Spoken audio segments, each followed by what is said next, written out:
handa naman si VP Sara eh. Pero handa siya sa patas na laban. So sa akin, in my opinion, and again, I'm not part of the impeachment defense team. I think sila yung takot, sila yung duwag kasi ayaw nilang lumaban ng patas kasi alam nila that in a fair fight, they can't defeat VP Sara either in the impeachment or in an election in 2028. Kaya they're having to resort to these abuses of power to gain an advantage against the Vice President.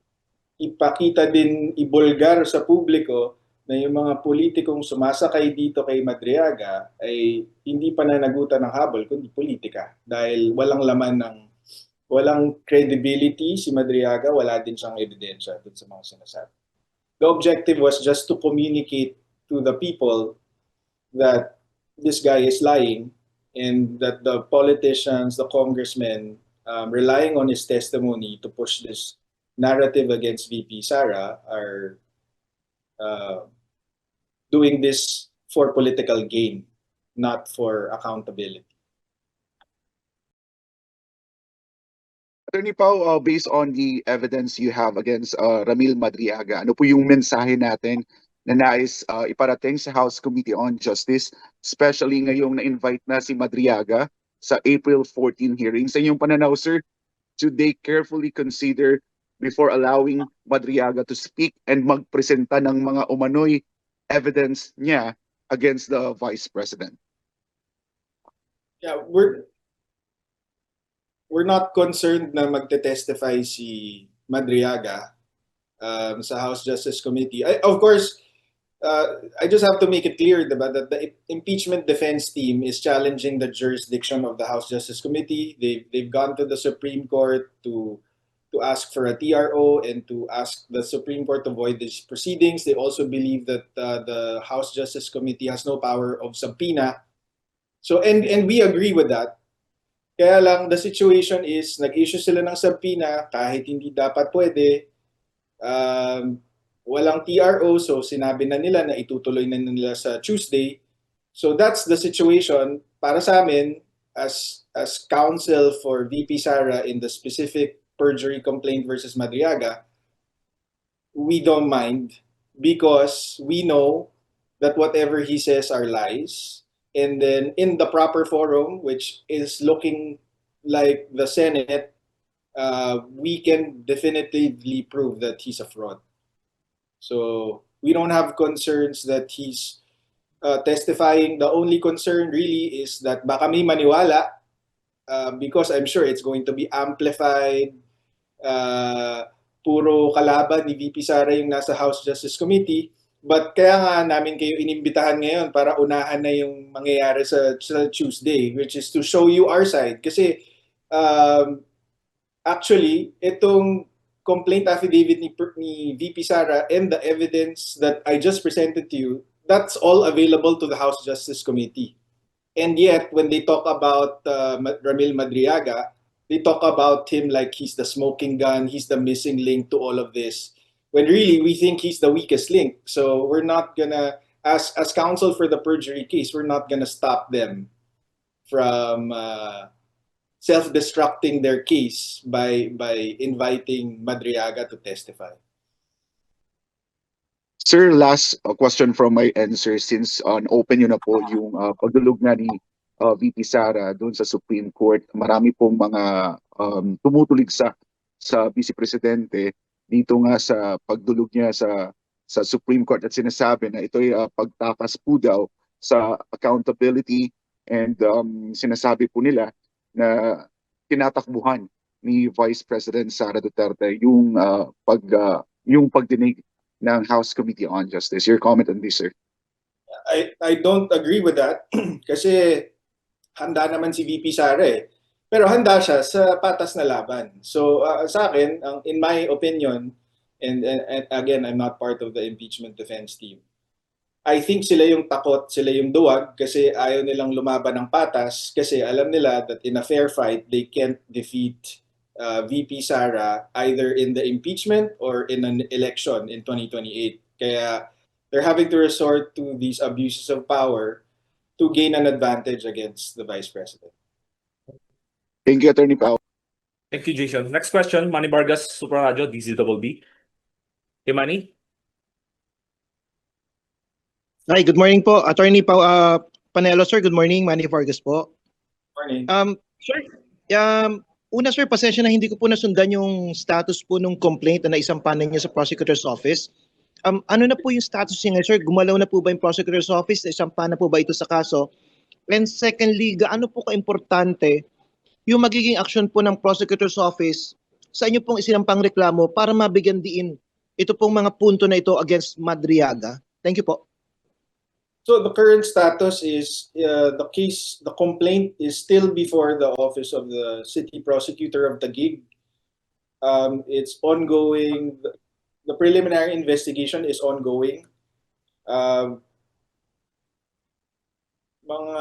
Siguro mga almost 3 weeks ago was the first setting for preliminary investigation. Humingi sila ng pagkakataon na so in that setting dapat magsasubmit sila ng counter affidavit, but they weren't ready.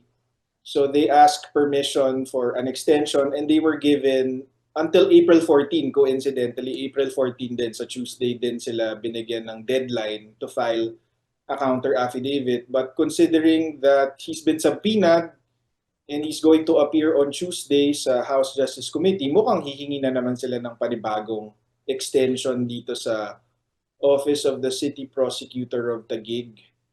Now, how important is the perjury complaint and the Office of the City Prosecutor's action on it? Sa amin mahalaga because if they dismiss it, baka ang dating sa publiko is totoo pala yung sinasabi ni Ramil Madriaga. Pero kapag final nila yung complaint sa korte, sa RTC Taguig, nangangahulugan na merong basehan yung mga sinasabi namin na perjurious itong testimony ni Ramil Madriaga. Kaya, dahil napaka-importante niya, at nasabi ko na to noon, our complaint affidavit is 340 pages. VP Sara's own complaint affidavit is supported by 7 testimonies of other witnesses, and yun nga, maraming evidence, documentary evidence, kasi we wanted an airtight complaint para kahit na mapolitika itong complaint na ito, kasi of course the city prosecutor is under the DOJ, may hirapan silang utusan na i-dismiss, or kaya pag utusan nilang i-dismiss naman, halatang minaniobra, because as far as we're concerned, we presented an airtight complaint.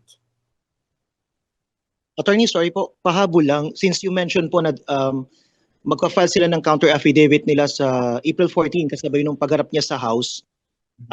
Kung sakali po ba, sir, na may mga bago siyang sasabihin doon sa House na contrary po doon sa information na hawak ninyo, na pwede pang magpalakas ng inyo pong reklamo sa prosecutor's office, yun po ba'y pwede pang magbago or magsasabit po kayo ng additional information against Madriaga doon po sa perjury complaint?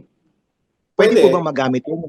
Pwede, kasi actually one of our observations in the affidavit of Ramil Madriaga is marami siyang mga allegations doon na walang petsa, walang eksaktong petsa, walang mga pangalan ng mga taong pinag-deliveran niya, di umano, mga date, mga oras, ganyan. Walang specific details kaya hindi ma-verify, or sadyang hindi ma-verify kasi masyadong broad. So kung magpro-provide siya ng additional details sa House Justice Committee, talagang gagamitin namin yun against him. Kasi kumpiyansa kami na kahit anong sabihin niya, kasinungalingan. So lalong madidiin siya pagka nag-testify siya sa House Justice Committee, pag nagbigay siya ng additional details.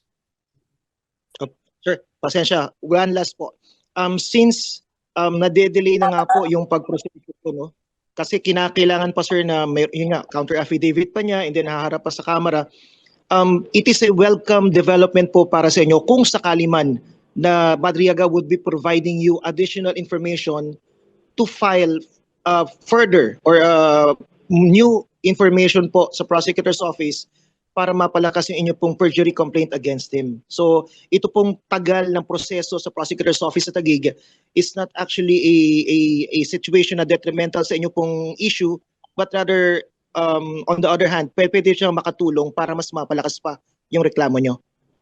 That's possible. Depending on what he says on Tuesday, it's possible na lumakas pa lalo yung kaso ni VP Sara sa kanya. Kasi yun nga, if he provides details, specific details that we can destroy, then better for us. Pero yung delays naman sa prosecutor's office, hindi siya masyadong mahalaga sa amin because the perjury complaint was never meant to stop him from testifying in the impeachment.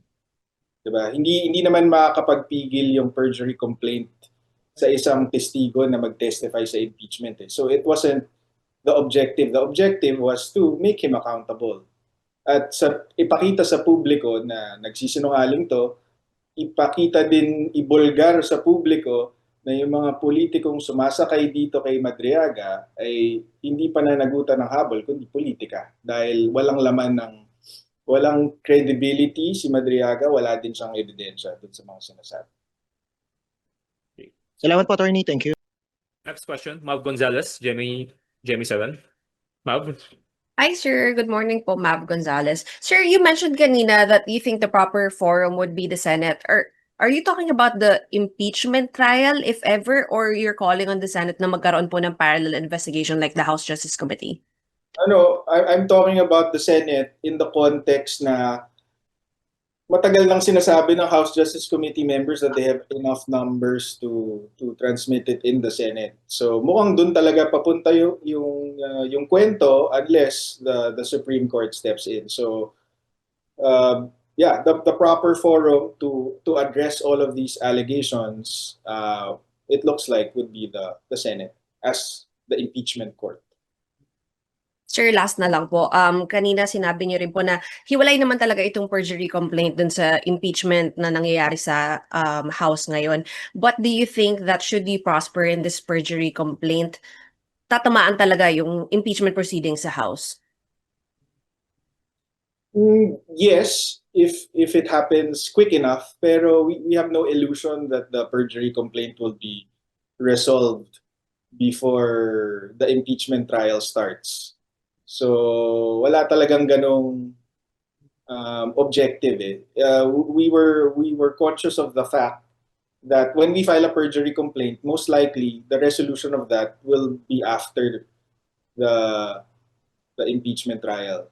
So hindi naman yun yung objective, yung maging guilty siya right before or during the impeachment trial. That would be, of course, ideal, but that was never the objective. The objective was just to communicate to the people that this guy is lying and that the politicians, the congressmen, relying on his testimony to push this narrative against VP Sara are doing this for political gain, not for accountability.